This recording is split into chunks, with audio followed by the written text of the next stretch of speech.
Chers amis, vous êtes sur Café Sport. Nous avons eu l'opportunité de rencontrer l'ancien international gabonais Armand Ossé. Bonsoir Armand. Bonsoir. C'est un réel plaisir pour nous de vous rencontrer sur Paris. C'est pas chose facile de vous rencontrer.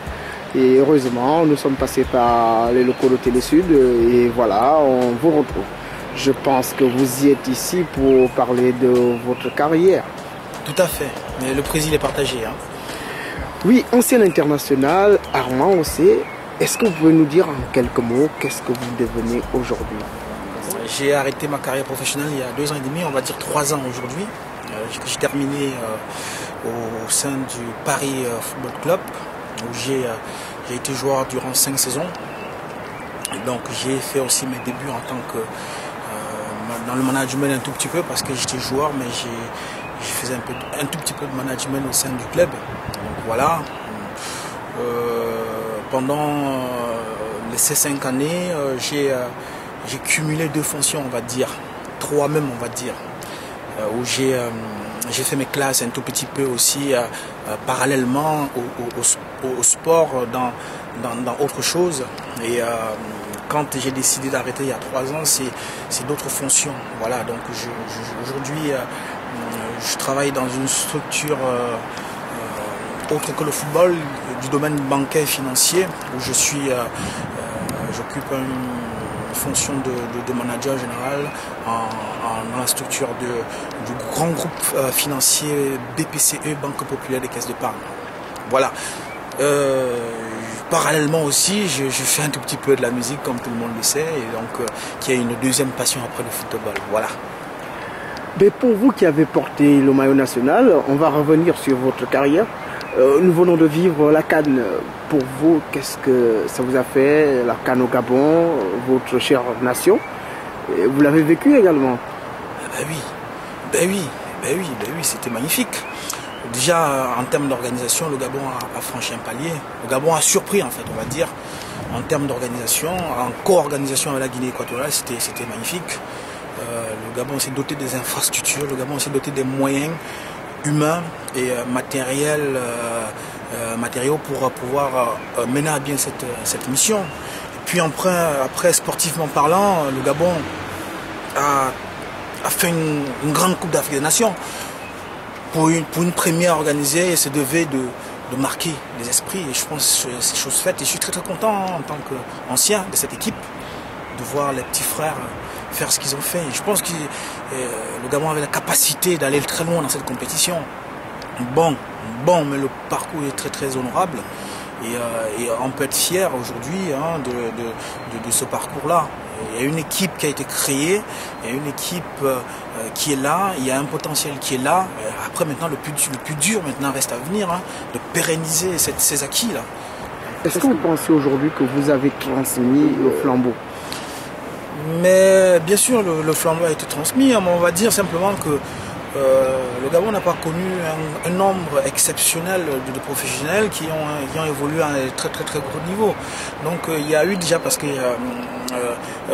il a fallu aussi quand même que ceux qui ont été là en avant donnent un tout petit peu l'envie aux jeunes de pouvoir devenir aussi professionnels. Moi je pense que c'est chose faite. Aujourd'hui le Gabon regorge de pas mal de professionnels, hein, que ce soit en Europe on va dire, en France en particulier, parce que c'est le championnat le plus vu, le plus regardé au Gabon, mais peu importe le niveau, hein, donc il y a déjà de plus en plus de jeunes qui ont envie de sortir du pays, tout simplement parce que les anciens ont transmis cela. Ce que je noterai aussi, c'est que les mentalités ont un peu évolué. Hein.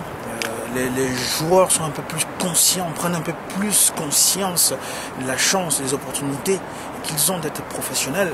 Et ça dure aujourd'hui. Il y a les professionnels qui sont là depuis longtemps et qui durent. Moi je parle de Daniel Cousin, le petit Pierre-Emerick qui est le fils du père et qui a une formation de professionnel. Parce que professionnel, c'est pas simplement jouer dans un club professionnel, une structure professionnelle, c'est un état d'esprit. Il y a toute une qualité de vie pour pouvoir durer. Il y a une hygiène, il y a un respect, il y a certaines valeurs pour pouvoir durer au niveau qu'il faut avoir en soi en fait. D'accord, c'est ça le professionnel. Et c'est ça aujourd'hui que certains jeunes aujourd'hui ont acquis. et qui fait que j'en crois à l'avenir du football au Gabon par rapport à cette mentalité qui change. Aujourd'hui, à travers ce que fait le petit Pierre-Emerick, aujourd'hui, on va parler rien que de lui, il a un cursus de formation qui est plein. Donc il n'a pas brûlé les étapes, il est monté crescendo, il a l'état d'esprit aussi, il a la capacité de renouveler les efforts, de se remettre en question vite, de ne pas rester euphorique et qui va annihiler tous les acquis déjà. Donc moi je suis très très optimiste par rapport à la suite. Si d'autres jeunes peuvent prendre en exemple ce petit-là, dans l'état d'esprit, pour permettre de continuer à rehausser le niveau du football gabonais. En parlant d'état d'esprit, le Gabon s'est qualifié pour la première fois de son histoire aux Jeux Olympiques. Est-ce que vous pensez qu'ils auront l'état d'esprit qui permet de jouer dans le haut niveau? C'est pour l'interrogation. Mais c'est magnifique hein, ce qu'ils ont fait. C'est la première. C'est magnifique pour ces jeunes. Arriver à se qualifier à cette compétition prestigieuse, il faudrait un état d'esprit déjà. Moi je pense qu'ils l'ont. Il y a la matière grise en fait. Il faut maintenant qu'au niveau de l'encadrement, d'accord, ça ne vient pas tout seul ça. Hein. C'est les dirigeants ou bien les responsables qui vont leur inculquer. Okay, il y a des moyens de le faire, ça c'est un travail de longue haleine ça. Dans l'état d'esprit, c'est une question d'éthique, c'est une cohérence dans tout. Si ça vient du haut, c'est cohérent, ça suit. D'accord, voilà, moi je pense qu'il n'y a pas de miracle, il n'y a pas de recette miracle. Hein.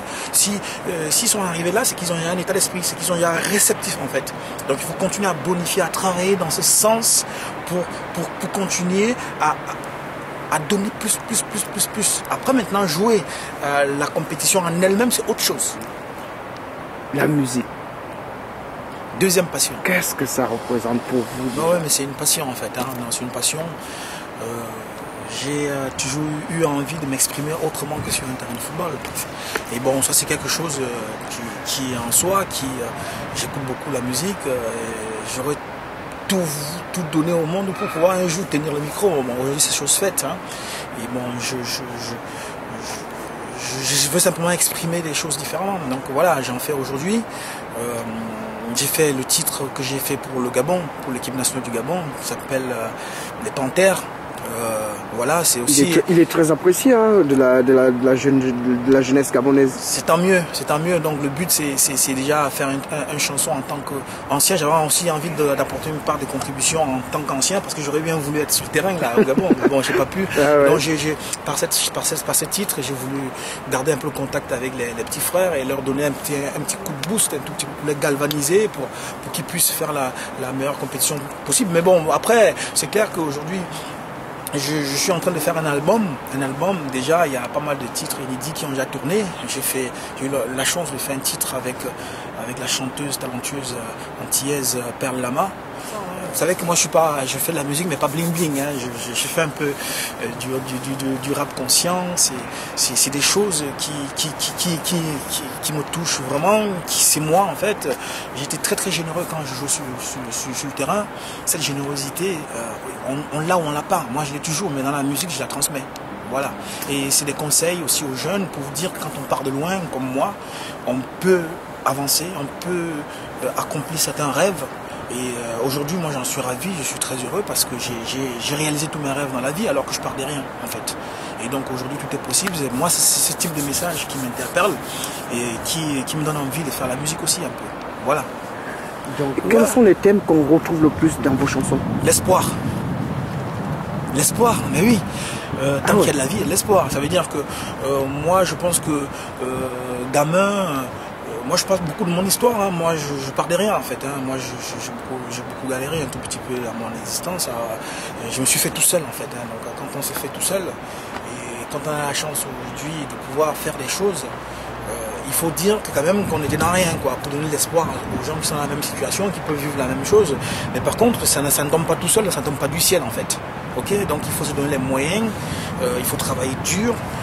Si on a une petite qualité de footballeur, il faut multiplier les efforts pour pouvoir accroître ses capacités. Si on veut faire de la musique, il faut travailler sans cesse pour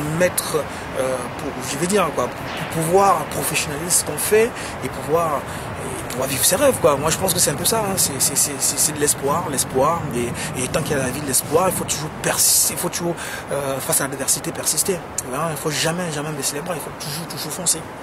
Est-ce que ça a été facile pour vous de faire la musique? Parce que nous savons que la musique en Europe coûte excessivement cher. Mais moi, c'est ce que vous dites là est très très vrai. La musique pour personne dans la musique, que ce soit africain ou même européen, c'est très très dur. Hein. Il y a un travail de background qui est énorme. Moi, ce qui me permet moi de faire la musique aujourd'hui, c'est que j'ai pas de producteur. J'ai créé une petite structure qui est une petite structure de petit label qui s'appelle Shams Prod. Donc je m'autofinance en fait. Donc c'est sur mes fonds que j'arrive à réaliser mes chansons. Donc, voilà. C'est clair qu'aujourd'hui dans ce métier, avec tout ce qui se passe, c'est très très difficile de percer. Hein. C'est pas facile, hein, moi je peux vous dire. Hein. Et aujourd'hui, c'est que je suis sur multiples facettes. Hein. Je fais beaucoup de choses. Je ne vis pas de la musique. Je vis d'autres choses. Donc, ce qui me permet aujourd'hui de pouvoir faire ma musique. J'ai besoin de personne en fait. Forcément, on a toujours besoin de quelqu'un. Je veux dire, pour pouvoir faire mes productions, je ne vais pas cogner aux portes. Le contraire de certains jeunes en Afrique ou ailleurs qui n'ont pas cette opportunité-là. D'où la difficulté. Et pour cela, il faut, parallèlement à ce qu'ils font, il faut qu'ils fassent autre chose. Il faut qu'ils continuent les études, il faut qu'ils essaient de travailler, il faut qu'ils se forment, il faut qu'ils fassent autre chose qui permettrait après éventuellement de vivre la passion. Est-ce qu'il y a eu d'autres collaborations en vue? Oui, il y a d'autres collaborations en vue. Et je te parle de Perle la Main parce que ça tourne déjà. C'est déjà en place. Il y a d'autres collaborations avec certains chanteurs de raga dancehall connus au niveau de la France.